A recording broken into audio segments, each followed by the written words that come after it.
मुसळधार पावसाचा कोकण रेल्वेला देखील मोठा फटका बसलाय। कोकणामध्ये येणाऱ्या अनेक गाड्या सध्या रद्द करण्यात आल्या। कोकणात येणाऱ्या अप आणि डाऊन गाड्या रद्द करण्यात आल्याचं कळतंय। मुंबई ते मडगाव, मडगाव ते मुंबई जनशताब्दी एक्सप्रेस देखील रद्द करण्यात आली।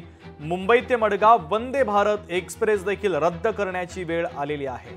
तर या पावसाचा मोठा फटका रेल्वे सेवेला देखील बसत असल्याचं दिसतंय। कोकणामध्ये येणाऱ्या अप आणि डाऊनच्या गाड्या रद्द करण्यात आलेल्या आहेत। तर चाकरमान्यांना याचा मोठा फटका आता सहन करावा लागतोय। याचा आढावा घेतला आमचे प्रतिनिधी रोहन नाईक यांनी। आपण पाहूया। कोकणासह राज्यात मुसळधार पाऊस पडतोय। दरम्यान सिंधुदुर्गात आज पाऊस बऱ्यापैकी थांबलेला असताना मात्र रत्नागिरी, रायगड आणि मुंबईमध्ये मोठ्या प्रमाणात पाऊस होतोय। त्या दृष्टीने कोकण रेल्वे मार्गावरील महत्त्वाच्या ज्या दोन गाड्या आहेत, जनशताब्दी एक्सप्रेस मुंबईवरून धावणारी मडगावकडे जाणारी आणि मडगाववरून मुंबईकडे जाणारी जनशताब्दी एक्सप्रेस, ही गाड्या रद्द करण्यात आलेल्या आहेत। त्या व्यतिरिक्त वंदे भारत ही मुंबईवरून मडगावकडे जाणारी ह्या दोन्ही अप आणि डाऊन जाणाऱ्या गाड्या आज रद्द करण्यात आलेल्या आहेत। एकंदरीत यामुळे कुडाळ स्थानकावर आज प्रवाशांची गर्दी आपल्याला पाहायला मिळत नाहीये।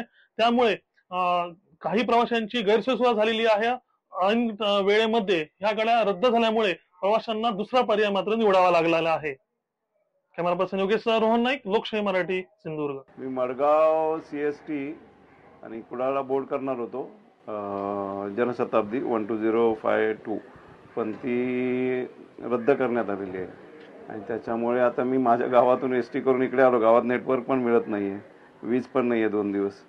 तर त्याच्यामुळे आम्हाला माहितीच नव्हतं की ट्रेन गेली आहे ती, पण मी एकटाच आहे त्याच्यामुळे असं काही प्रॉब्लेम नाही। ते आलो तर तुतारी अवेलेबल आहे आणि तेजस बघत होतो बुकिंगला, तेजस मिळत नाहीये।